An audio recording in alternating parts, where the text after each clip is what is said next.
김남 목사님, 우리 CTS 선교회와 우리 같이 협력하시는데 오늘 귀한 말씀 제목은 아까 말했듯이 따라합시다. 영계의 비밀. 영계의 비밀. 저기 목사님 키우는 청계닭의 비밀이 아니라 영계의 비밀이에요. 영계. 할렐루야. 영적 세계의 비밀이요. 귀한 말씀 이 정인호 목사님 나오셔서 선포하실 때 은혜 받으시기 바랍니다. 아멘. 손 들고 할렐루야.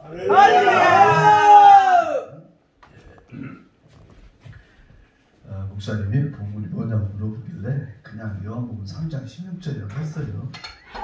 미리 생각해서 한 게 아니고 그냥 그렇게. 왜냐면 본문은 어젯밤에 밤새도록 생각을 했는데 본문보다는 내용만 자꾸 떠올라가지고, 그래서 저는 본문하고 주제하고 말씀하고 내용하고 따로 국밥이에요. 대충 다 섞어서 드셔. 잘 모르겠고. 그래서 목사님들이 뭐 주제 맞추고 본문 맞추고 그런 거 있잖아요. 그거 없어도 돼요. 너무 신경 쓸 거 없어. 중요한 건 뭐냐면 내용에 있어서 어떤 통일된 그게 중요한 게 아니라 하나님의 역사와 성령의 증거가 더욱더 큰 이슈가 되고 생각을 하면서 말씀에 들어가 보는데, 그래서 뭐 요한복음 3장 16절은 여러분 아는 것이고 영계의 비밀, 그러니까 뭐 대단한 거라고 생각하는데, 솔직히 말해서 목사님들에게 영계의 비밀을 1시간 동안 설명해 주세요 그러면 설명하는 사람 없다? 여러분 지금 내가 하는 말이 농담이 아니에요. 왜냐하면 이 문제에 대해서 생각해 본 사람이 그렇게 많이 없어요. 우리가 말 영적으로 삽시다 라고 하면 그게 뭔 소리가 모르지만 좋은 말이야. 그러니까 안 했어. 안 했는데 영적으로 산다는 것이 뭐요라고 한다면 몰라요. 실제로 몰라요. 그냥 말씀대로 삽시다 그랬는데, 내가 어떤 목사님이 그래 말씀대로 삽시다 그러니까 우리 방언도 하고 통역도 하고 예언도 합시다 그랬더니 그러면 안 된대.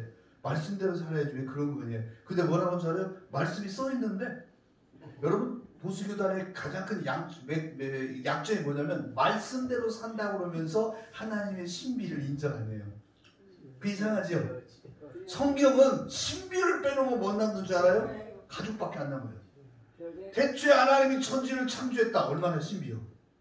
그런데 그걸 인정해야만 나머지 성경이 인정되거든. 신비의 얘기로 가득 차 있어. 인간이 흙으로 빚었대. 얼마나 신비요. 그러니까 말씀대로 인정한다고 하는 것, 성경 전체를 통째로 인정한다고 하는 것은 성경에 나와 있는 신비한 사건도 인정을 해야 되는데, 그런 거 좋아하지 말아요. 신비를 좋아하면 안 된다고 그러면서 뭐라고 말하는데, 우리는 신비주의가 되면 안 되는데. 여러분 나는 제일 좋아하는 말이, 누가 나한테 자기는 목사한테 목사님은 신비주의요. 난 이 말 좀 듣고 싶어. 아무도 그 얘기를 안 해. 내가 응? 신비주의 감사합니다. 신비주의가 되지 않으면 기독교는 없어져요. 맞습니다. 정말이에요. 왜냐하면 예수님이 얼마나 신비해. 탄생부터 시작해서 일생 전체가 죽었다가 살았대. 이 놀라운 신비를 설교하면서 신비주의는 되지 마세요. 이게 신비주의가 되지 말라고 하는 말이 뭐냐면, 그 보수교단에서 말하는 인본주의에 가득 찬 신학 집에서 인간적으로 생각하면 아이고 저 사람 방언한다 예언한다 뭐 그냥 환자를 해서 기도해서 병 낫는다라고 얘기하는데, 아니요, 그것이 기독교의 본질적인 방법이며 생각인 거, 또 행동해야 될 하나님께서 우리에게 주신 특권임을 믿으시기를 바랍니다. 지금 한국교회가 어려움 당하는 이유는, 저는 저에게 물으면 한마디로 말해요. 이렇게 얘기해요. 신비주의가 빠져서 그래요. 말만 잘하게. 그래서 바울 사도가 이걸 알고 미리 말씀했어요. 하나님의 나라는 뭐에 있지 않고 말에 있지 않고 뭐에 있다고? 능력이 있다. 아멘. 그런데 능력은 없애버리고 하여튼 말만 가지고 얘기해요. 근데 말을 제일 잘하는 놈이 누구예요? 사탄이야. 사탄은 아담을 꼬일 때 말로 꼬여요. 앞에서 막 쇼를 해가면서 이러고 봤지? 내가 이렇게 능력이 있으니까 너희가 아니라 저거 따먹어도 안 죽어? 말 한마디 갖고 사람을 넘어뜨려요. 그래서 사단이 가지고 있는 거에 대해서 바울이 핵심을 끌어내 이렇게 말해요. 사단이 가지고 있는 건 뭐냐니까 견고한 이론을 가지고 있대. 견고한 이론을 버리고 하나님의 신비를 택할 때 교회가 살아나요. 아멘. 왜 그러냐 그러면, 여러분 우리 그런 말 많이 하죠. 본문 들어가기 전에 하는 거예요. 이런 말 하죠. 마지막 말세에 성령의 늦은비 역사가 일어난다? 안 일어난다? 지금까지 목사님이 뭐라고 그래? 마지막 말세에는 성령의 늦은비가 일어난다고 계속 얘기하죠. 안 들어본 도 많구나. 그렇게 얘기를 해요. 그러면 성령의 늦은비라는 게 뭘까요? 나에게 물어보면 나는 간단하게 말해요. 신비한 하나님의 역사. 아멘. 그게 일어나야 돼. 아멘. 지금 여러분 제가 이걸 설명하면서 그 일이 일어날 만한 길로 들어가고 있어요. 보세요. 아멘. 자, 여러분 미국의 대통령 이번에 누가 됐어요? 모르죠? 몰라요. 왜냐면 내가 왜 이 말부터 시작하려면 이게 정말 신비한 얘기가 시작되는데 이사야 선지자가 아버지. 이런 말을 해요. 내 내종 고레스에게 내가 고레스에게 이스라엘 민족을 해방시켜 줄 때 흑암 속에 있는 보물과 어둠 속에 있는 재물을 주어서 내 백성들을 돌아가게 하리라 이렇게 얘기를 했어요. 근데 그 고레스라는 말이 이사야 선지자가 이스라엘이 바벨론에 멸망하기 전에 100년 전에 한 말이에요. 그런데 그때는 고레스라는 이름을 가진 왕이 없었어요. 그 이름을 미리 얘기했어요. 무슨 얘기냐면 이스라엘 민족이 바벨론 포로로 되었다가 마지막 70년대에 해방돼 나갈 때 고레스 왕이 명령하는데 그 사람의 이름을 그보다 100년 전이 훨씬 전에 이사야가 미리 성경에다가 써놨어요. 그럼 여러분 봅시다. 트럼프라고 하는 사람이 현재 미국 대통령이죠. 그 사람 이름이 성경에 나올까요? 안 나올까요?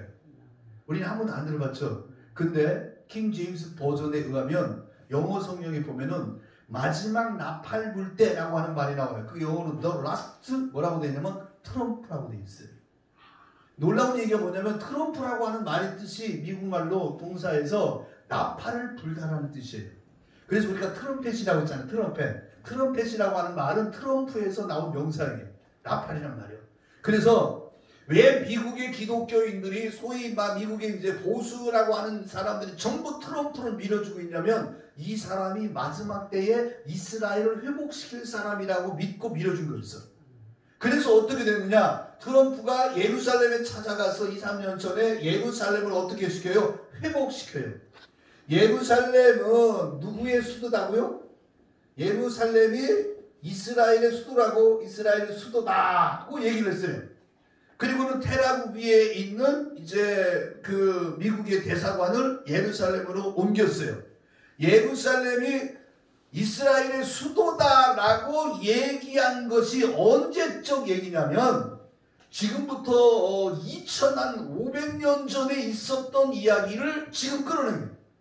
이스라엘 민족이 바벨론 포로로 끌려갔지 예루살렘이 망했어요. 포로로 와가지고 예루살렘을 세웠지만 예루살렘이 이스라엘이 그때 다른 민족 로마나 무슨 페르시아에 계속 공격을 받아가지고 지배를 당하고 있었기 때문에 로마 시대에 있었기 때문에 예루살렘이 수도가 된 적이 없어요. 바벨론 포로 이후에.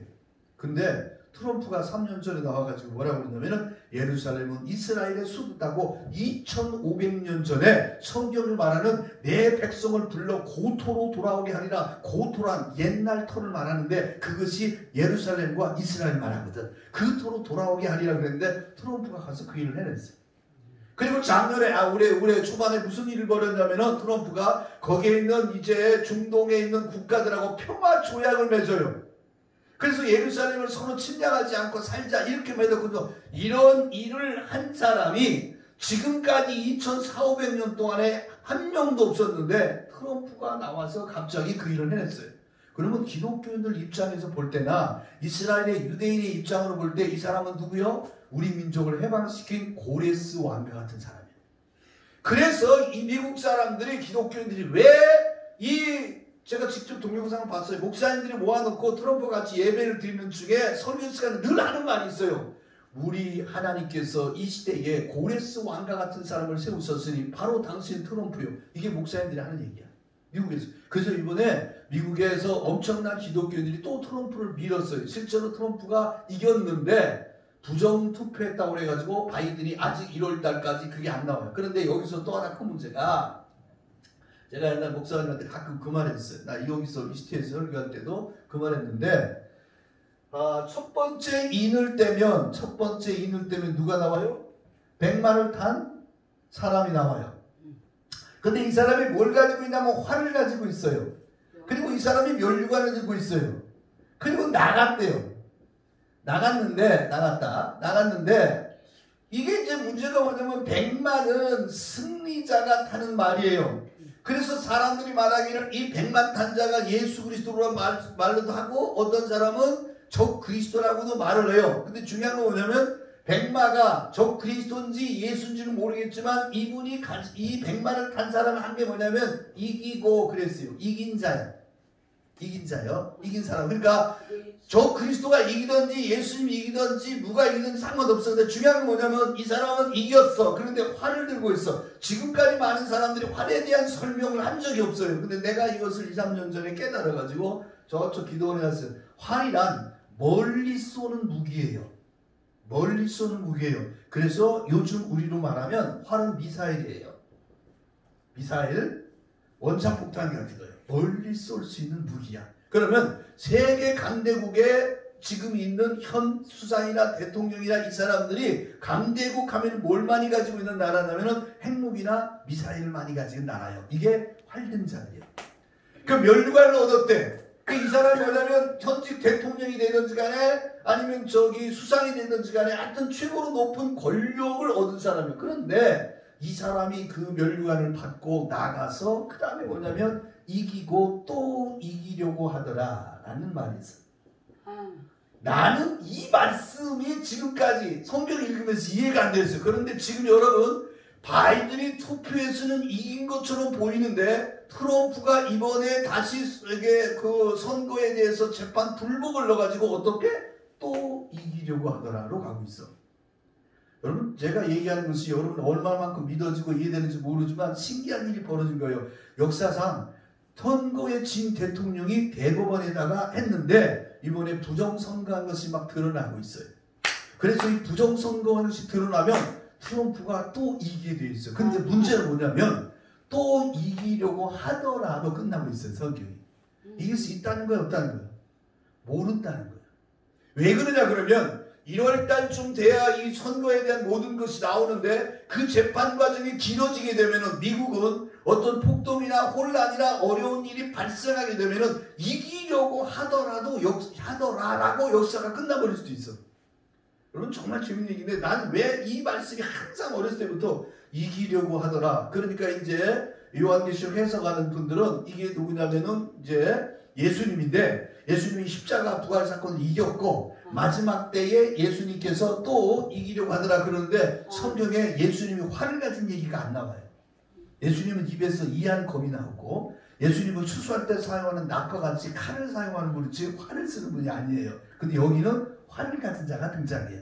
그러니까 이 모든 것을 오늘 우리가 살고 있는 시대에다가 대입해가지고 굳이 맞추려고 노력을 하면 지금까지 얘기한 걸 노력을 하면 이게 꼭 맞다 틀리다가 얘기가 여러분이 판단하면 돼요. 만약에 이 사람이 트럼프고 이런 일이 예루살렘이 회복되어지고 또 이기려고 하는 사건들이 지금 만들어져서 역사 속에서 행하고 있다면 우리는 지금 어느 시대에 들어와 있냐면 첫 번째 인봉이 떨어지는 시대에 들어온 거예요.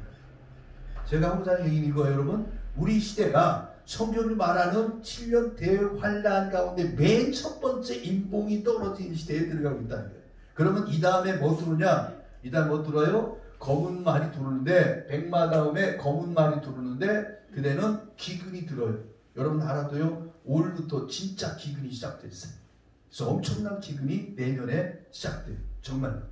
그 여러분 이거는 나는 뭐 뉴스나 뭐나 이렇게 컴퓨터 종합적으로 이것들을 바라보면서 미래에 대한 그런데 그래서 여러분들 땅 좀 있는 분들은 미리 사놔요. 시금치나 쑥갓이나 상추나 이런 씨앗을 좀 많이 사놔요.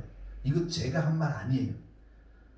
지금부터 한 8, 9일 전에 중국의 리코상이라는 부수상이 한 말이에요. 그 사람이 무슨 얘기를 했냐면 중국 사람들에게 신문에 씨를 사놓으라고 했어. 왜요? 가뭄이 들 거라는 걸 알고 있어. 홍수가 났잖아요. 홍수든 가뭄이든 하여튼 기근이 오는 거예요. 엄청난 일들이 시작되고 있어요. 자, 그래서 지금 우리가 살고 있는 이 시대는 만약에 성경의 이 시대를 굳이 끌고 들어가서 지금 어디쯤 와 있습니까? 하고 물어보면 저는 말씀을 통해서 그냥 내 느낌이 그래. 아, 지금 첫 번째 인봉이 떨어져가는 시대에 오는구나. 여러분 앞으로 계속 우리나라 지금 겨울이죠. 눈 안 오죠.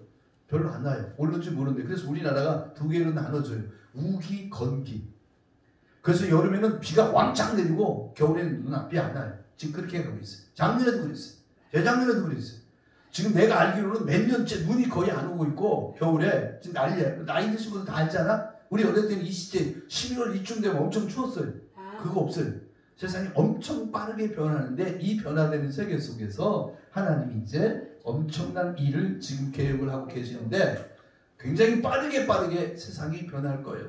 그래서 여러분 깨어 기도하다가 지금 제가 지난번에도 저쪽 가서 내가 그 얘기 했는데 기독교인에게 남아있는 두 가지가 있어요.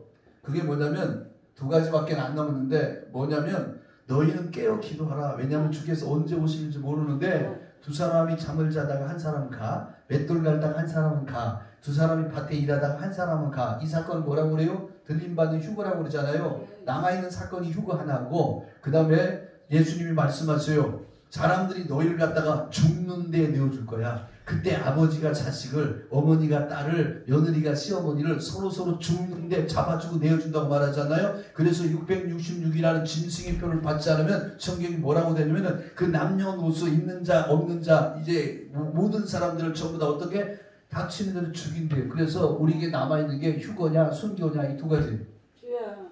기독교의 성경에 남아있는 이야기 중에 한 가지가 뭐냐면 예수 재림인데 그 예수 재림의 사건 때 일어나는 많은 일들이 있는데 첫 번째 인복이 만약에 지금 제가 얘기한 것처럼 그 사건이라고 한다면 이대로 가면 남아있는 게 뭐냐면 어느 날 언제 알지 못하는 순간에 하나님이 오너라 해서 들림받아 올라가는 것과 아니면 그냥 우리는 짐승의 표 같은 거 안 받겠다 그러면 순교당에 죽거나 둘 중에 하나예요.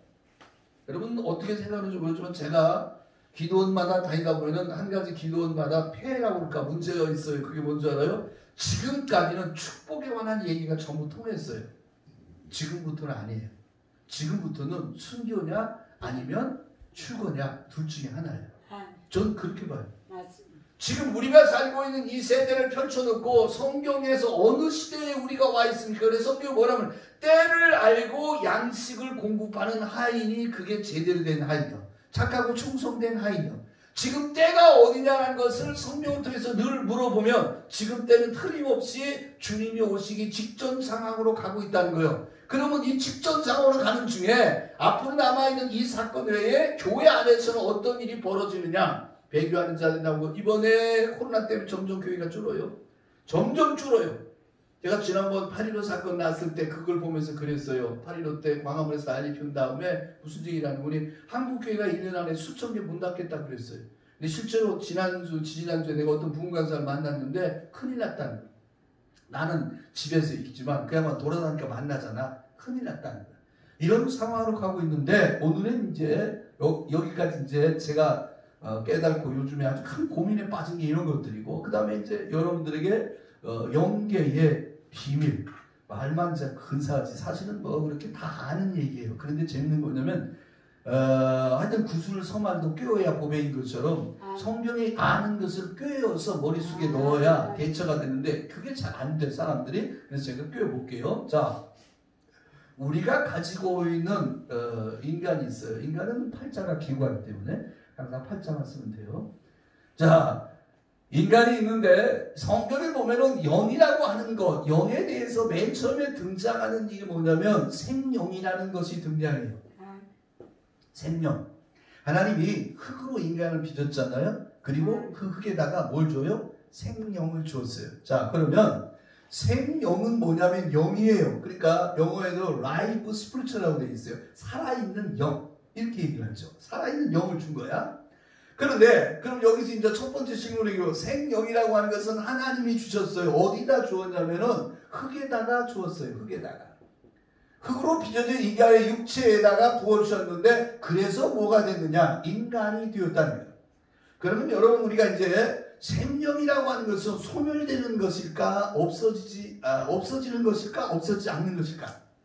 생명은. 영은 소멸되지 않아요. 악한 영도 소멸되지 않아요. 그래서 그 영들을 악한 영들을 모아서 불못에다 던지는 것이 지옥이야. 그리고 선한 영들을 모아가지고 갖다 놓은 것이 어디예요?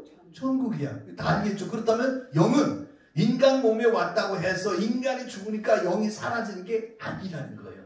여기서 이제 시작을 하는 거예요. 자, 그래서 생영이라고 하는 살아있는 영이 흙 속에 들어가 인간이 되었어. 그러면 짐승들은 뭘까? 짐승들도 흙이 되었는데 이 짐승이야. 짐승 속에는 무엇이 들어갈까? 욥기서는 이런 말이 등장해요. 인간은 죽어서 그 영이 떠났는데 짐승에 관해서 뭐라고 말하는 짐승은 죽어서 그 혼이 떠나고 나서 흙으로 돌아간다. 그렇게 돼 있어. 혼은 떠나갔는데 이 짐승의 육체는 그냥 흙으로 돌아간다는 거야. 그러면 짐승이 받은 것은 뭐냐 그러면 달라진다는 것이죠. 그래서 내가 찾아봤어요.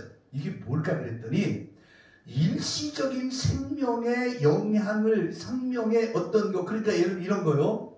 내가 전기를 쓰는데 이 전기는 발전소에서 계속 공급하면 계속 써요. 근데 건전지는 쓰고 나면은 떨어지면 빼버리죠. 그래서 살아있는 일반적 동물과 식물 속에는 하나님이 무엇을 주었냐면 생명의 하나님께서 주신 게 뭐냐면 성경에 생명의 다른 표현 하나가 있는데 생기라는 거예요. 그래서 동물들은 하나님께서 유한한 개에게 말해요. 너는 20년, 22년 그 이상 살지 말고 죽어라. 거기를 결정하는 거예요. 인간의 생명은 인간의 120년으로 수명이 정해져 있어도 죽어도 인간의 영이 살아있어서 그 영이 올라가는데, 그런데 인간의 생명은 영과 함께 이 땅에 살면서 지식을 축적하고 감정을 얻어요. 많은 정보를 얻고 그리고 인간들이 살아가요. 이것이 인간이 가지고 있는 육체의 본성과 함께 본성을 다스리고 거기에다가 첨부된 지식이 들어가는데 이것이 뭐냐면 혼이에요. 그래서 인간이 결국은 어떤 식으로 발전되냐면 영과 혼을 가지고 거기에 육체를 가진 그런 인간이 되는 거죠. 이 개념을 과거의 구약 성경에는 영과 혼의 개념을 나누지를 못해가지고 유대인들은 그냥 인간이 뭐냐는 거에 대해서 영혼 그 다음에 플러스 육체 이게 인간이다 이렇게 설명을 했어요. 그런데 신약에 와가지고는 바울 사도가 갑자기 영과 혼과 육이 있다라고 삼분법을 쓰기 시작해요. 그리고 유대인들 히브리 사람들이 생각하는 것은 영과 혼을 나누진 않아요. 사실은 영과 혼이 붙어있기 때문에 그랬어요. 근데 영과 혼과 육을 나눈 것은 사실은 헬라 사람들이 가지고 있는 철학관이었는데 바울 사도가 영과 혼과 육을 나눠서 이 세 가지를 합쳐서 인간이라고 얘기를 했어요. 그러면 우리가 하나님의 앞에 불멸하고 죽지 않는 영이 떠나가는데 그때 영은 이 땅에서 인간이 가지고 있는 혼의 지식을 같이 가지고 올라가요. 그러니까 인간이 영혼이 떠나가요. 그러니까 뭐냐면 애기들이 엄마 뱃속에 있을 때는 태어날 때는 영의 세계야. 그런데 살면서 혼이 그와 함께 해가지고 거기에 정보와 지식이 축적돼서 영과 혼이 같이 자라나게 돼요. 그런데 인간이 죽게 되면은 그 영과 혼이 섞어져 있는 한편, 그러니까 이것을 설명하면 쉽게 말하면 이렇게 말할 수가 있어요. 컴퓨터가 있는데 컴퓨터는 하드가 있고 그 위에 소프트라는 게 있어요. 이것은 정보야. 그래서 이 하드라고 하는 것을 통해서 이게 정보가 들어오고 이 하드는 프로그램이란 말이에요. 그런데 컴퓨터에 있어서 제일 중요한 게 뭐냐면 여러분 컴퓨터에 있어서 제일 중요한 게 뭘까요? 전기예요. 전기가 끊어지면 아무것도 작동 안 해요. 인간에게 있어서 제일 중요한 게 뭐냐면 영이에요. 영이 전기와 같아. 그래서 영적으로 영이 우리 가운데 이 살아있는 영이 들게 되면 그 다음에 혼적인 하드가 움직이기 시작해요. 그래서 그 다음에 살면서 얻어지는 모든 정보들이 이것과 합쳐져 가지고 영과 혼이 하나로 이렇게 우리 가운데 남게 돼. 이것이 영과 혼의 세계다라고 말할 수 있어요. 만약에 사람이 어떤 혼적인 정보와 지식이 없다라고 한다면은 거의, 왜냐하면 짐승도 정보화된 혼이라는 게 있어요. 여러분 기러기가 저 북반구에서 지금 겨울에 우리나라 날라왔죠. 그 놀라운 내비게이션을 하나님이 기러기 머릿속에다가 심어놨어요. 본성적으로. 연어가 자기가 나왔던 강으로 거슬러 올라가요. 그거 누가 만들었어요? 하나님이 그렇게 심어놔요. 거북이는 1200km, 2000km를 바다를 헤매다가 원래 태어난 대로 도로 돌아간대요. 이상하지요? 그 누가? 하나님이 했죠. 이건 하나님의 정보를 그 모든 DNA에 미리 봐가는 거예요. 근데 인간이 가지고 있는 영적 세계에다가 하나님의 어떤 지식과 하나님 세상을 살면서 부딪히는 모든 지식들이 하나가 되어져 있는 상태가 그걸 그냥 한 묶음으로 영혼이다. 그런데 이게 분리되는 순간에 뭐냐? 영혼이 떠났다. 어디로? 원래 있었던 곳으로 떠났다. 그럼 육은 어디로 가느냐? 원래 있었던 흙으로 간다. 해서 흙은 흙으로 가고 영은 영의 세계로 가는 거라. 그런 말이에요. 그러면 인간이라고 하는 것은 어떤 것이냐라고 말하면, 인간이라고 하는 것을 얘기하자면 쉬워요. 인간은 뭐냐면 영혼을 가지고 있는 존재야. 그 영혼을 가지고 있는데 이제 영혼이 있단 말이에요. 영혼이 있고 그 다음에 육체가 있어요. 그러면 이 영혼과 육체가 있는데 육은 뭐냐면 흙으로 되어진 거예요. 본질이. 영혼은 뭐냐면 하나님의 원래의 생명으로 되어진 거라는 거죠. 그런데 이 육체에 들어가 있는 인간을 지배하고 있는 힘의 근원이 뭐냐면 두 가지인데, 하나는 영적인 힘이고 또 하나는 육체의 힘인데, 이 육체라고 하는 것이 흙으로 빚어진 이것 때문에 문제가 되는 거예요. 하나님이 첫 번째 뱀에게 허락한 권세가 있어요. 여러분, 뱀에게 허락한 권세가 있는데 하나님이 첫 번째 뱀에게 이런 권세를 허락해요. 흙을 먹고 살아라. 흙을 먹고 살아라. 그러면 이 흙이라고 하는 게 뭐냐? 아담이라는 말이에요. 아담 말하는 말인데 아담의 원래 말이 흙이죠. 그러니까 하나님께서 인간의 육체, 그래서 성경은 뭐라고 하는 거니? 인간이 왜 하나님으로부터 멀어지느냐에 의해서 육체의 소욕 때문이다. 이 육체의 소욕은 뭐냐? 그러면 이것은 하나님과 뭐가 된다? 원수가 된다. 그 육체의 소욕은 뭐냐? 그러니까 먹음직하고, 보암직하고, 그 다음에 지혜롭게 할 만큼 탐스러운 것이다. 그 바울사도는 이것을 조금 더 다른 헬라적 입장에 썼어요. 먹음직하다. 육신의 정욕이구나. 육신의 정욕. 그 다음에 보암직하다. 이건 이생의 자랑이구나. 그 다음에 또 하나 뭐예요? 또 육신의 정욕과 이성의 자랑과 뭐죠? 갑자기 육신과 이성과 이거 또 오래 안 하니까 잊어버리구나. 육신의 정욕과 이생의 자랑과 또 하나 뭐죠? 안목의 정욕. 보암직임. 안목의 정욕. 이렇게 인간이 가지고 있는 것을 구약 성경의 선악과에 있었던 사건들을 다시 재조립해가지고 바울사도가 얘기하면서 육신의 정욕과 이생의 자랑과 안목의 정욕이 바로 선악과가 가지고 있는 본질이다. 그런데 이 본질은 어디서 오느냐? 흙을 입고 있는 인간이기 때문에 그렇다. 그래서 인간의 육체의 소욕을 따라가 살게 되면 어떻게 되느냐? 하나님과 원수가 돼서 하나님과 멀어진다. 왜냐하면 그 흙을 통하여 인간을 죽이고자 하는 세력, 그 권세를 누가 받았냐면 뱀이 받았으니까 이 사람은 뱀과 함께 사는 사람이 된다는 거죠. 예수님께서 내가 너에게 권세를 주겠다 그러면서 뱀과 전갈을 밟아버리며 그것을 제어할 능력을 주신다고 말씀하면서 우리 제자들에게 마지막 주신 직업 하나가, 우리 목사님은 여러분 뭐냐면 마지막 예수님이 그랬어요. 너희는 양을 치는 뭐라고? 목자가 되라 그랬죠. 그 다음에 말씀이 씨를 뿌리는 농부가 돼요. 고기를 잡는 뭐가 돼요? 어부가 돼요. 그리고 진주를 찾듯이 찾아서 열심히 일하는 청지기 같은 사명도 우리 가운데 주고, 장사꾼처럼 그렇게 많은 걸 남기는 그런 얘기를 해요. 근데 마지막에 예수님이 승천하시면서 새로운 직업 하나를 제자들에게 주셨어요. 그게 뭐냐면 너희가 성령의 권능을 받고, 그 다음에 하는 말씀이 뱀을 집어내며, 따라합시다. 뱀을 집어내며. 뱀을 집어내는 직업이 뭐예요? 땅꾼이요. 그래서 제가 만든 목회론 이론이 이거 책강권에 해당하는 건데, 쉽게 말해서 그거요. 땅꾼 목회론이라는 것을 만들기 시작했지. 이건 뭐냐면 우리가 간과해서는 안 되는 것 하나가 뭐냐면, 예수님이 그랬어요. 올라가시면서 그전에는 뭐 양을 치라고 뭐라 하시는 분이 갑자기 뱀을 집어내며 무슨 녹을 마실지라도 해마름을 받지 않는다라고 얘기하면서 뱀을 집어내라. 그리고 뱀과 전갈을 어떻게 밟아버리고 그것을 제할 권세를 너희에게 주었다라고 말씀하셔요. 그래서 이것이 회복돼야 돼요. 이걸 우리가 잊어버렸어요. 그리고 옛날 일제시대 때나 또 우리 6.25 사변 이후에 부흥 강사들은 전부 나와가지고 예배 시간 뭐 했어요? 귀신 떠나라. 악한 영 떠나라.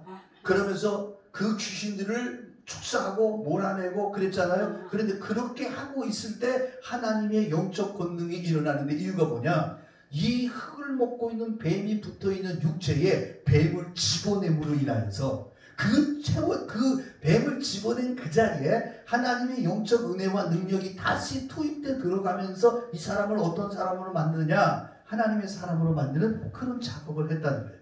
그래서 이제 우리는 육체의 소욕대로 살고 있는 것이, 육체의 욕망, 육체의 생각대로 사는 것은 하나님과 원수가 되는 행위인데도 불구하고 오늘날 많은 사람들이 육체에 속해 있어서 육신의 때, 우리가 사는 때가 육신의 때요, 육신의 때에는 육의 일만 생각하고 살아가고 있다는 거죠.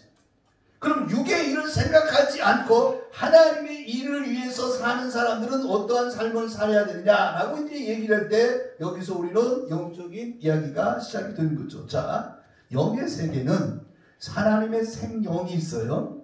그 다음에 성경에 보니까 자, 생영이 있고 그 다음에 천사의 영이 있고 영이 있어요. 그리고 생명과 함께 인간이 영혼이 되어지면은 인간의 영도 있어요. 인간의 영이 있어요. 그 다음에 짐승의 영은 없어요. 왜냐하면 짐승은 혼만 있어요. 영이 없다고 그랬어요. 그것은 한시적으로 주어진 생기예요. 그러면 끝나버리는 거예요. 그런데 그 다음에 뭐가 있냐면 이제 천사의 영, 인간이 있고 그 다음에 성령이 있어요. 그리고 악령이 있죠. 자, 천사 중에 순종하는 천사는 하나님의 성령에 의해서 되어진 것. 말하자면 이런 거죠. 성령과 악령이 들어가고자 원하는 곳이 어디냐면은 제일 원하는 것이 어디냐면은 사람의 몸이에요. 성령과 악령은, 영은 여러분 이상하게 제가 성경에 보면 하나님은 영이시니 본자가 없죠. 하나님은 본체가 영이시니까 본자가 없어요. 근데 하나님은 자기와 똑같은 사람, 자기 아들을 하나 세워요. 예수님을. 그냥 하나님은 영이신데 무더러 부디 물질 세계에 예수 그리스도의 몸을 가진 예수님을 세웠을까라는 질문을 해봐요. 그건 뭐냐면 육체라는 것은 하나님이든 악한 영이든 영을 담아놓는 그릇이에요. 육체란. 그러면 육체가 영은 있는데 그릇이 없어요. 그러면 그 영은 어떻게 되느냐? 영이 있는 곳이 있어야 될 게 아니에요. 영이 있다가 그 영이 나가서 활동하다가 돌아와요. 돌아오는데 그때 그 영이 나가서 영이 거할 집이 필요한데 그 집이 뭐냐면 인간의 몸이라는 거예요. 자, 이 얘기를 성경에서 예수님이 하신 말씀 중에 비유가 아니라 실제로 그렇게 얘기한 게 있어요. 어떤 사람 몸에 귀신이 있었다. 귀신이 나갔다가 돌아오니 귀신이 집이 소재되었더라. 그래서 도로 나가서 자기보다 더 악한 영 7을 데리고 왔다. 8마리 귀신이 들어온 거예요. 그 사람의 몸은 뭐예요? 귀신이 거할 처소야. 즉 이 얘기는 뭐냐면 예수 그리스도도 성령이 여자의 뱃속, 마리아의 뱃속에 여자의 후손이 예수 그리스도로 잉태되어져서 우리 가운데 육신을 입고 오시잖아요. 그럼 육신을 입고 오시는 도성인식 또는 화용성이 나오는 예수 그리스도가 말씀, 즉 영이라고 하는 그 세계가 육신을 입고 오는데 굳이 육신을 입고 올 필요가 있느냐라고 물어보면 집이 필요한 거예요. 그릇이 필요한 거예요. 그러니까 성경이 뭐냐면 영은 그냥 그 공중에서 기체처럼 흩어져 떠돌아다니는 게 아니라 영이 멈춰 있어야 될 집이 필요한데 그 그릇이 있어야 되는데 그 그릇이 뭐냐면 하나님이 최초에 인간의 육신을 흙으로 빚어서 그릇이죠. 흙으로 빚은 그릇이야. 이 그릇에다가 뭘 담느냐? 하나님의 생명을 부어넣기 시작했다는 거예요. 즉 물질 속에다가 하나님의 영이 들어가기 시작했다는 거예요. 그러면 이제 우리는 놀라운 얘기를 합니다. 뭐냐면 하나님께서 원하는 게 뭐냐? 우리 육체예요. 그래서 성경은 뭐라고 말하면 이렇게 말하고요. 너희 몸을 거룩한 산제사로 내게 드리라고 얘기하지 너희 영을 나에게 주라고 얘기 안 해요. 왜 그럴까? 내 몸을 달라는 거야. 그 몸이 더러워. 부정돼. 이거 악하거든. 그런데 이 더러운 몸뚱아리를 주님이 요구하는 거예요. 네 몸을 내게 바쳐라. 그리고 뭐라고 하는 거니? 그것은 내가 좋아하는 거룩한 산제사다. 그래. 우리 주님이 원하는 건 여러분 몸뚱아리예요. 몸뚱아리예요. 영은 어차피 그 영은 내 거 아니에요. 하나님이 주신 거예요. 근데 몸에 대해서는 사단, 악마, 귀신이라고 부르는 뱀이라고 부르는 이놈들이 장악하고 육신의 소욕대로 인간을 끌고 가고 있는데 주님이 말씀해요. 그걸 끊어버려라. 집어내버려라. 그래서 거룩해진 너의 몸과 영혼이 깨끗해진 바로 그 자리에다가 나를 모셔라. 이렇게 주장합니다. 아멘. 그래서 정말 중요한 건 뭐냐면 내 몸 가운데 예수 그리스도가 임하는데 마지막 말세에 내가 남종과 여종과 젊은이와 늙은이에게 아비와 자식에게 성령을 벌써 꿈과 예언과 환상을 보게 한다는데 제가 그 요엘서에 있는 말씀을 읽어보면은 거기 뭐라고 되냐면은 그것을 내 영을 네 육체에 부어준다고 얘기해. 몸에다가 부어준단 말이에요. 우리가 성령 받았으니 영적으로가 아니라 내 몸 안에다가 성령을 받게 해요. 여러분 다른 말로 할게요. 요한계시록에 보면 14만 4천이라는 사람이 등장해요. 그들이 유대인이든 뭐 기독교인 상관없이 자우자는 하나님의 거룩한 백성들인데 이 사람들의 다 이마에다가 인을 쳐요. 그죠? 마음에다가 인 안 쳐요. 예? 영혼에다가 인 안 쳐요. 이마에다가 쳐요. 왜 육신에다가 굳이 칠까? 내 마음을 하나님 나는 성령 받았네 인치는 거 봤네 그게 아니라 그래서 여러분 나는 이 이야기에 대해서 내가 이렇게 얘기하면 사람들이 뭐라고 그러는데 나는 그냥 하나님 말씀 그대로 믿으려고 엄청 노력하는 게 아니라 그냥 믿어져. 노력해서 말씀 믿는 게 아니라 어렸을 때부터 그냥 믿어졌어. 나 하나님 있다 없다 그런 생각을 해본 적이 없어. 그냥 있었어. 지금까지도. 그런데 여러분 하나님이 14만 4천 명의 이인을 칠 때 그걸 그 사람이 알까 모를까? 이런 질문을 해봤어요? 내가 기도하고 있었어. 근데 기도하니까 하나님 응답하셔. 너는 임받은 자니라. 예 감사합니다. 그럴까? 아니면 갑자기 천사가 나타나서 인을 치는 것을 누구십니까? 난 천사다. 뭐 하십니까? 네 이마에다가 인을 치겠다 하는 걸 볼까 안 볼까? 그 얘기야. 여러분 나는 예? 그렇죠. 그렇게 생각하죠. 천사는 육신이 있을까? 없을까? 없어요. 예? 없어요. 그렇게 생각되죠? 네. 예. 근데 소돔과 고모라가 멸망할 때 천사가 찾아왔어.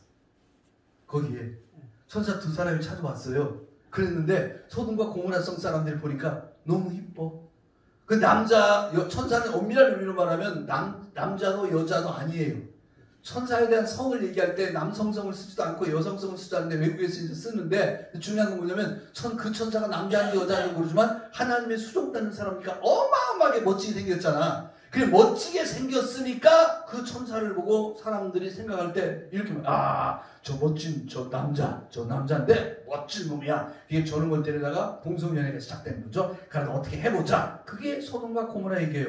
여러분 천사는 성경에 보면 놀랍게도 우리와 같은 육신의 모습을 한 천사들로 엄청 많이 등장해요. 천사를 볼 수 없다는 얘기는 뭐냐면 이거예요.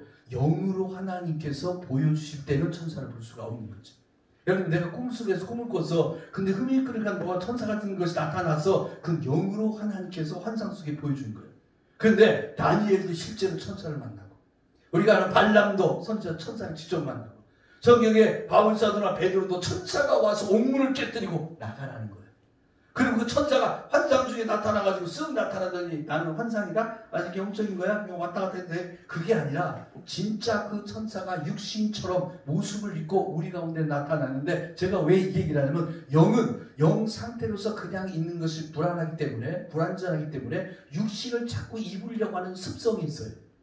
자, 이 얘기는 뭐냐면 영의 세계에 있어서 영은 육체를 원한다. 그 육체를 원하는데 예를 들어 사단이 있어요. 사단에게 하나님께서 허락해 준 게 뭐냐면 육신이었어요. 흙이었어요. 물질이야. 흙은. 근데 물질을 네가 흙을 관장해. 흙을 먹고 살 수 있어. 라고 말하고 있어요. 따라서 저는 요한계시록 해석할 때 그런 말을요. 천사가 와서 이마에 칠 때 그것을 느낌으로 딱 이거 천사가 왔구나. 그런 것인가. 저는 옛날에 신비한 경험을 한번 해본 적이 있었는데 어느 모임에 갔다가 뒤에서 이렇게 주저앉았는데 진짜 앉아있고 눈을 떠가지고 일식이 있는데 내 육체 가운데 있는 영이 육체 밖에 있어요. 그래서 육체가 내가 숨을 쉰다든가 아프다든가 뭐 그런 느낌이 있어야 하잖아. 그게 없고 하나님이 주시는 평화가 나를 지배하기 시작하는데 우리 집사람 옆에 있었거든요. 그때 내가 우리 집사람한테 한 말이에요. 여보 나는 지금 하나님께 가도 여한이 없어 라고 얘기할 만큼 그건 내가 지금 나는 마약 같은 거 안 하면서 모르지만 마약 중독자들이 그런 거 어쩌나 모르겠는데 기가 막힌 이상한 경험을 한 적이 있어요. 오래전에 젊었을 때 그랬었는데 제가 하고자 하는 얘기는 뭐냐면 하나님의 영이 육체를 원하는데 악령도 원하더라는 거지. 그래서 하나님의 성령이 그 사람의 육체 가운데 들어가면 육체의 욕망, 육체의 소욕, 육체의 생각이 일시 없어져 버리고 하나님의 성령 거룩한 영이 그 사람을 지배하기 시작해. 그러면 거룩한 영은 생명과 함께, 내 안에 지금 생명이 있어. 영혼에 영이 있단 말이야. 그 거룩한 영이 내 안에 들어가 있어. 살아있게 하는 생명과 결합을 하면서 그 생명이 거룩한 영의 영향을 받아가지고 생각하고 행동하고 말하는 게 전부 어떻게 되느냐? 거룩한 생각을 하고 거룩한 말을 하게 돼. 여러분, 제가 언젠가 사람들이 물었어요. 목사님, 율법 지키기가 힘들었어. 그래서 내가 그랬어. 나도 못 지켜. 근데 율법을 지킬 수 있는 방법에 대해서는 알아. 여러분, 율법을 지킬 수 있는 방법이 하나밖에 없어요. 하나밖에 없어요, 진짜. 예? 뭐요? 하나밖에 없는데 그게 뭐냐면 성령 충만함에 되는 거예요. 로마서에 뭐라고 하냐면 성령이 충만하면 성령은 성령의 소욕을 이루게 하는데 그 성령의 소욕은 마귀가 싫어하는 거예요. 육체가 싫어하는 거예요. 그래서 거룩한 생각과 삶을 살아가고 그렇게 말할 수 있는 이유는 뭐냐면 거룩한 영이 우리를 지배하기 때문이라는 거예요. 여러분, 율법은 저절로 이루어져요. 율법을 지키려고 노력할 게 아니라 성령의 충만을 노력하면 율법은 저절로 지키게 돼요. 아니, 성령이 충만한 사람이 막 도적질하고 싶고 간음하고 싶고 부모 거역하고 막 그러게. 성령이 충만하면 우상 숭배할 수 없고 성령이 충만하니까 하나님의 거룩한 이름을 찬양하고 그 이름을 영광 돌 수밖에 없는 게 그게 성령이 하는 거예요. 그러니까 여러분, 막 율법 지키게 해달라고 착하게 사달라고 그럴 거 없어요. 주여 성령 충만하게 해주소서. 그러면 그 성령이 우리를 지배하도록 내 영과 함께 나의 삶을 내놓게 되면 성령이 나를 인도하는 삶을 사는 거예요. 그럼 내 안에서 나오는 말과 내가 하는 모든 말들도 하나님이 원하는 거룩한 말로 가는 것인데 많은 사람들이 성령을 의지 않고 율법을 의지하려고 할 때 절대로 그거 못 고쳐요. 절대로 못 고쳐요. 자, 그 다음에 이 하나님의 성령이 우리 가운데 오시게 되면은 이 생명은 단순히 살아있는 영에 불과했어요. 그런데 성령이 우리 가운데 오게 되면 어떻게 되면은 하나님의 비밀을 알게 돼요. 성령은 하나님의 비밀을 아는 열쇠예요. 그것 외에는 몰라요. 보세요. 성경이 뭐냐는 것에 대해서 바울이 말해요. 성경은 하나님의 성령의 감동으로 쓰여진 것이므로 이것을 해석하고 알게 되는 것은 오직 성령의 감동으로만 되는 것이다 라고 얘기해요. 성령으로 쓰여졌으니까 성령으로 감동받은 자가 그걸 해석할 수 있는 거죠. 그러니까 다른 말로 얘기하면 하나님의 비밀을 우리가 아는데 성경 말씀 아무리 읽어봐도 모르겠다는 거예요. 근데 어느 날 성령이 충만하게 되면 저절로 그 말씀이 열리면서 깨달아지면서 제 말이 맞는지 틀린지 모르지만 처음에 얘기한 것처럼 이 시대가 하나님 정말 인복이 떨어지는 시대 아닙니까? 라는 그런 두려움과 또 그런 희망을 갖게 되는 말씀을 하는 이유가 뭐냐면 그게 성령으로 쓰여졌다면 그게 이해가 되는 거예요. 자, 이래서 하나님의 성령이 내리면 인간 속에서 하나님의 비밀이 열리게 되는데 이제 결론을 얘기합시다. 쉽게 얘기하지. 자, 인간의 영이라고 하는 것은 이 둘 중에 하나의 영의 영향을 받게 된다는 거지. 영향을 받게 되는데 내가 핸드폰을 가지고 우리 집사람 전화번호를 치면은 우리 집사람이 전화 받아요. 세 개의 핸드폰을 가지고 있는 것이 수십억 명이 갖고 있는데 놀랍게도 내가 핸드폰에 우리 집사람 번호를 치면 우리 집사람만 받아요. 자, 여기서 중요한 것은 뭐냐면 하나님의 성령께서 오늘 이 시대건 저 시대든 어느 시대든 하나님의 백성들에게 말씀을 하실 때 그 말씀을 받아들여지고 믿어지는 사람은 하나님의 성령 받은 사람만 가능하다는 거죠. 아멘. 내가 재난 문자가 와요. 그죠? 여기 목포 오니까 여기 확진자 누구누구 어디 갔다 막 그거 뜨잖아? 그것은 내가 목포에 가는 순간에 목포 사람에게 다 보내는 거예요. 하나님은 오늘 이 세상 마지막 때라고 말하는 이 시대에 하나님께서 말씀을 통하여 하나님의 자녀들에게만 그 계시의 말씀을 지금 보내고 있는 걸 믿으시는 거예요. 똑같아요. 미국 사람이든 한국 사람이든 인도 사람이든 프랑스 사람 놀랍게도 이 시대에 살고 있는 사람들은 똑같은 얘기를 지금 듣고 있어요. 놀랍잖아. 내가 이거 미국 대통령 선거 보면서 깨달은 게 뭐냐면 도대체 미국 대통령하고 나하고 뭔 상관이 있냐고. 100년 전에 아무 상관 없었어요. 50년 전에도 상관없었어. 근데 그 사람 하나 때문에 전 세계가 올라갔다니까 지금 막 주가가 내려갔다 올라갔다 전쟁 허네 만에 난리가 나잖아요. 그런데 오늘 이 땅의 모든 사람들에게 하나님의 백성들에게 똑같은 계시의 말씀으로 지금 보내고 있어. 근데 그거 안 맞겠다는 거야? 난 싫어. 그 뭐냐? 영이 우리가 얘기하는 그 주파수가 그 사람은 하나님의 말씀을 들을 주파수가 없어. 그러니까 악한 영의 이야기가 그 사람 속에 들고 있어. 그래서 예수를 믿는 사람들은 기도하면서 그러면은 예수 믿는 사람들이 하나님의 음성을 들을 수 있는 그 주파수는 뭐냐면 간단해요. 성령이 들어갈 수 있는 곳은 아주 간단한 곳에만 들어가요. 아멘. 그게 뭐냐면 성령 자체가 뜻이 홀리스프릿이라는 거룩한 영이잖아요. 아멘. 내가 하나님의 은혜 가운데 죄를 회개하고 거룩해진 영 속에만 성령이 들어가요. 아멘. 아멘. 그게 성령의 집이에요. 아멘. 더러운 생각을 하고 있는 사람 속에는 성령 없어요. 양심. 불가능해요. 아멘. 성령 받았다고 하지만 사실은 성령이 있을 수가 없는 게 뭐냐면 그 거짓 영에 진짜 되어 있는 거예요. 그래서 거짓 영이 완전히 막 몸에 그냥 쪄들어가지고 하나님의 영과 거짓을 구별하지 못하는 그런 삶을 사는. 여러분 제가 이 얘기하죠. 여러분 화내지 말고 여러분 생각이 올지 모르는데 지금 제가 얘기하는 게 틀린 말일 수도 있고 아니지인데 여러분 이 말하는 게 정말 죄송해요. 이 말하는 게 정말 죄송하다 미리 얘기했으니까 나중에 끝난 다음에 난 돌 던지지 말아요. 돌 던지지 말아요. 정말로 무슨 얘기냐면 어떤 사람이 내 이름 얘기 안 할래. 광화문에서 말하기를 하나님 꼼짝마 까불면 죽어라고 얘기를 했어요. 그게 온전한 사람의 말일까요? 아닐까요? 아니지. 자, 재미있는 게 정말 이건 심각한 얘기예요. 내가 요즘 기도하면서 하나님 나를 좀 화내게 해주세요. 내가 그렇게 기도한 사람. 분노가 일어나는데 분노가 안 일어나는 게 문제야. 이게 뭐냐면 성경에 뭐라고 되냐면 이에서 지나는 모든 것은 어디서 나온다? 여기서 나오지. 마음에서. 그러면 마이크 잡고 사람들이 난 뉴스에서 몇 번을 봤으니까 말하기를 하나님 꼼짝마 까불면 죽어라고 말한 사람이 있어. 그러면 그렇게 말을 했다면 그 사람 마음속에 지금 뭐가 있는 거예요? 그럼 악한 영이. 아무리 그래도 11,500만이 넘는 우리 국민들이 보고 있는 뉴스 시간에 크게 나와서 목사라는 사람이 그런 말을 했다면 그 사람의 영은 누구에게 지금 잠식됐다는 거예요? 그런데 그 말을 듣고 사람들이 박수치며 야 멋있다 신학적으로 좀 그 많이 거쳐서 그래 신학적으로 문제가 없다라고 말해서 그 사람들은 똑같이 어떤 영의 영향을 받는 거예요? 악한 영의 영향을 받는 거예요. 근데 더 큰 문제가 있어. 이게 정말 여러분 심각한 문제가 뭔지 알아요? 그렇게 말한 사람이 있는데 그렇게 말한 사람을 그 총회나 우리 총연맹에서 제명하지도 않고 출교하지도 않고 이런 전부 유교시켜버렸어. 여러분 우리나라가 하나님이 치시는데 얼마나 심각할지냐면 내가 이걸 기도하면서 정말 심각한 문제가 발생하는 거냐면 여러분 예수님을 십자가에 못 박혀 죽이자고 선동한 사람들이 누군지 알아요? 대제사장이에요. 예수님을 대제사장이 돈 받고 가누는데 팔았잖아. 그래서 자기 부하들과 로마군이 합세해서 보내가지고 예수님 잡아다가 죽였잖아. 오늘 한국교회를 죽이고 있는 게 누구냐면 목사들이에요.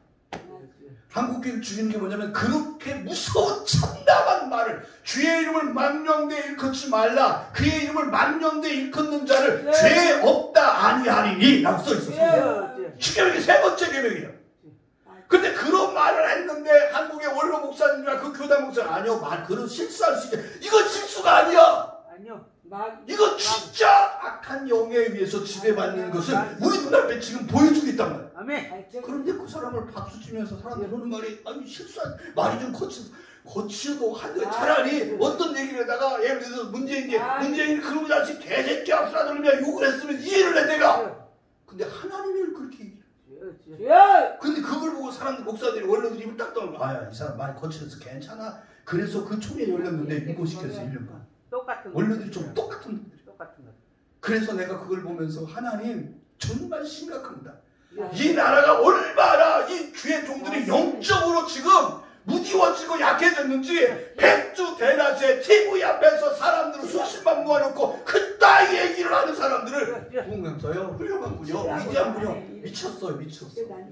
그 악한 영이 세상을 지배하고 있어요. 그 악한 영에 대해서 기독교 전체를 일어나서 이 나쁜 놈하고 끊어버리고 우리는 저놈하고 상관없다. 저놈은 악한 놈이다라고 마귀이다라고 얘기할 수 있는 그런 사람들이 안 나와요. 놀라운 얘기잖아요 여러분. 제가 텔레비전 막 내가 이제 변산에 우리 집 거기다가 방송국 하나 이제 하려고 거기다가 하려고 그러니까 여러 목사님들 설교를 쭉 찾아봐. 그리고 유튜브에 나온 사람 쭉 얘기를 들어봐. 근데 그 누구도 지금 저처럼 정말 목매에서 이건 아니다 라고 얘기하는 사람이 없다는 거야. 왜 그랬을까? 그래서 그 사람들을 찾아보면 그 사람들에게는 주의 날에 관한 예수 그리스도의 심판과 재림에 대한 경고가 없어요. 그냥 지금도 코로나가 지나면 복 받을 거야. 곧 복 받을 거야. 아니요, 여러분, 이건 심각한 문제야. 그거 아니요. 그래서 이 세상을 움직이는 것은 성령의 은혜를 받은 사람들, 소수야, 소수. 청함받은 사람은 많지만 택함받은 사람은 적은 걸 믿으시기를 바랍니다. 아멘. 맞습니다. 우리 청함받 하나님께서 불렀네, 왔네, 할렐루야가 아니라 거기서 하나님의 택함받은 사람이 된다는 게 큰 문제야. 여러분, 내가 말씀을 연구하다 그랬어요. 어느 날 보니까 하나님, 이게 정말 우리나라 기독교가 올해 2020 8월 15일 이전과 이후로 나눠줄 만큼 심각해요. 정말 심각해요. 영적으로 제가 지금 얘기하자면 심각한데, 근데 가만히 보니까 이게 그거더만. 모세가 이스라엘 백성들이 이끄고 시내산을 율법 받으러 가니까 밑에 있는 백성들이 모여가지고 금송아지를 만들어. 금송아지를 만든 게 누군 줄 알아요? 대제사장, 1대 대제사장인 아론이 만들어요. 제사장이 금송아지 만들어요. 그런데 가만히 보니까 광원에서 뭔 짓 하는가 봤더니 금송아지를 만들었던 이스라엘 백성들처럼 광화문에서 무슨 한 짓거리가 뭐냐면 거룩한 교회를 데려다가 하고자 하는 일이 뭐였냐면 금배지 얻으려고 그러더만. 20세기 금배지야. 21세기에 금송아지가 또 등장한 거예요. 그러니까 이 얘기는 무슨 얘기냐 그러면은 지금 교회가 하나님 앞에 영광 돌리고 찬송하고 선교하고 기도해야 될 교인들을 데려다가 교회들마다 사람들 불러 모아가지고 거기 앉아서 금배지를 얻자 쏟던 것과 지금으로부터 4,000년 전에 저기 광야에서 금송아지가 신이다라고 뭐가 달라? 똑같아요. 똑같아. 이것은 하나님 앞에서 정말로 하나님의 엄청난 심판이 여러분 하나 돼요. 저는요 그 사건은 사람들 지나가면 잊어버려요. 이게 지나가면서 잊어버릴 일이 아니라 하나님의 입장에서 생각해봐. 그건 용서 없다겠어. 용서 없어. 진짜 없어. 주의 이름을 망령되 일컫는 자를 죄 없다 아니 아니라. 그 문제는 뭐냐면 그러한 무서운 죄악에 대하여 다른 목사님들이 입을 다물고 있다는 거야. 한국교회가 입을 다물고 있다는 거야. 괜찮아. 뭘 괜찮아. 참나먹이 그 전에 이 말을 듣고 울분을 느끼고 가슴을 찢고 마음을 찢고 하나님 이거 큰일 났습니다. 이 나라가 정말로 영적으로 무기워지고 아니 이렇게까지 이러면 안 되는 거거든. 안 되죠. 나는 그렇게 뭐 작은 게 목사님 뭐 큰 게 목사님 목회를 오랜날 했다 뿐이지 내가 요즘에 그래요. 하나님 앞에 진짜 내놓고 별로 없지만 내 마음속에 하나님 이런 일을 보고도 왜 목사님들과 하나님의 사람들이 분노하지 않는가 이게 더 하나더라고. 아무도 말을 안 해. 어른들이 전부 지금 싸고 돌고 있어요. 그리고 그 문제를 그 교단에서 1년간 유보시켰고 그 총회에서도 그 얘기를 위안부에서 전부 넘어갔어요. 이번에 9월 10월달 전부 총회가 있었지만 아무도 이 문제를 얘기하는 데가 없어요. 똑같이 마귀 새끼들이라. 그러니까 하나님의 눈으로 볼 때 심각한 거예요. 여러분 이게 그냥 제가 처음에 얘기할 때 그랬잖아요. 그냥 만약에 그때 여러분 어떤 생각을 용서해 달라고 얘기하면서 얘기한 까닭이 뭐냐면 사람마다 다를 수 있지만 그 얘기를 통해서 여러분 결론적으로 이렇게 말하고 싶어요. 지금 이 세계는요 성령 아니면 안녕 두 개로 나눠져 가는 시대가 분명해요. 우리가 가지고 있는 영적 주파수는 하나님의 음성을 듣는 거예요. 근데 저놈들은 안 들려 그게.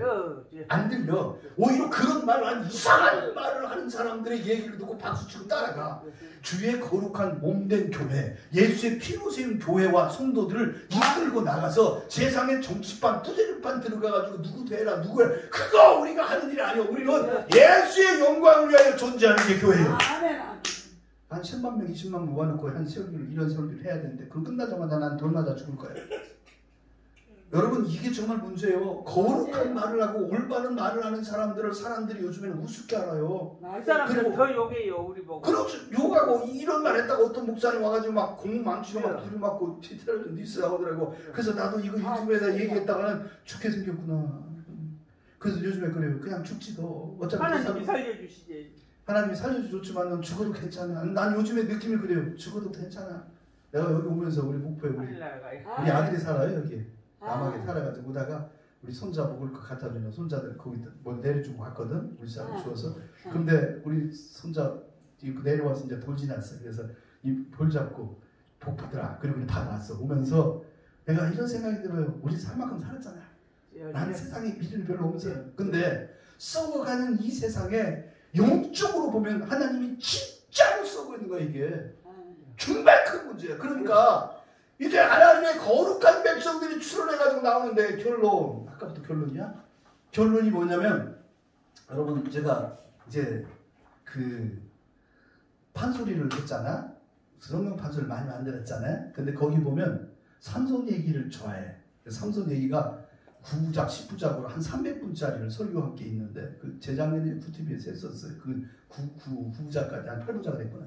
나머지는 못했는데. 근데 그거 만들면서 늘 깨달은 게 뭐냐면 삼손이 눈이 빠지잖아. 노쇠사슬에 묶이잖아.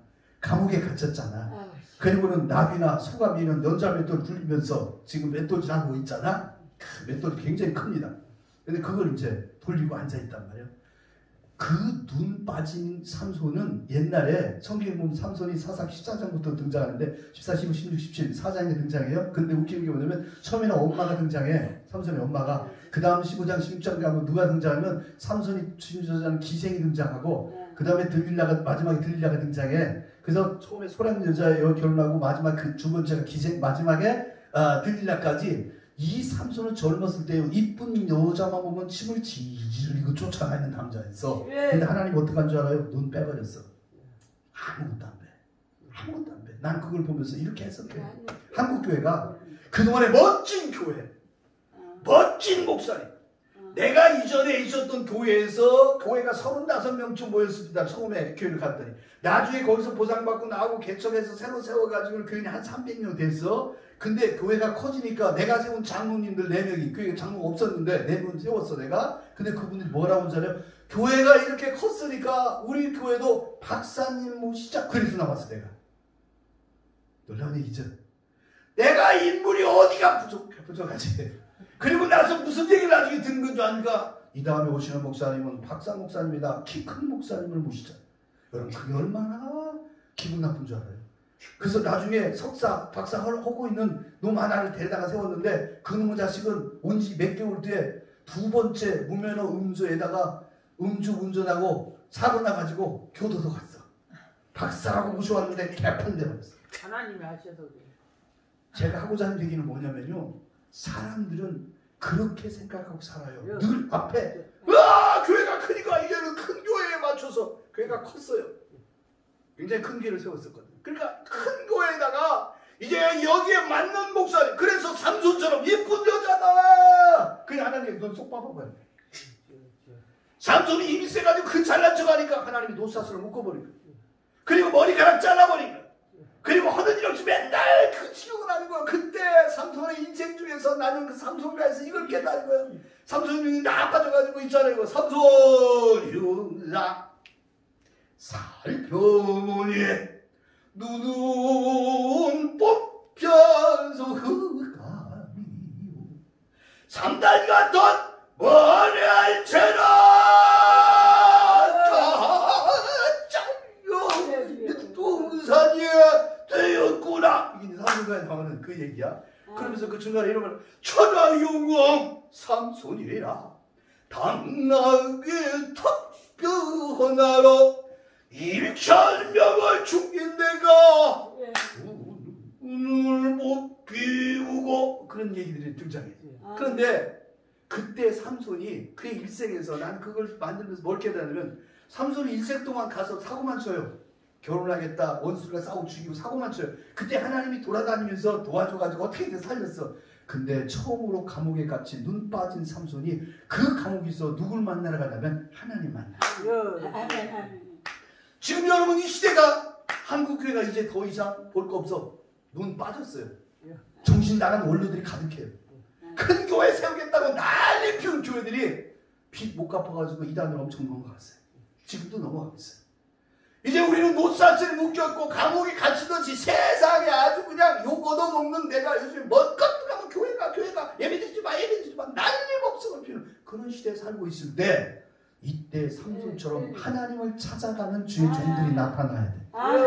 이때가 그 삼손이 거기 있으면서 그래서 옛날 우리 조상들은 어떻게 알았는지 삼손 노래를 미리 만들어 부른 노래가 있어. 그게 뭐래요?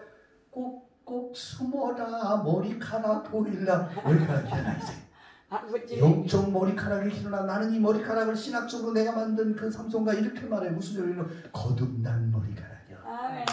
그 전에는 하나님이 그냥 주신 자연머리였는데 힘이 있었어. 근데 이번 두 번째 머리카락은 눈물 먹고 자라. 회개하고 자라. 이 거듭난 머리카락이 나왔을 때 삼손은 마지막에 이번만 힘 주세요 하고서 원수도 함께 죽잖아요.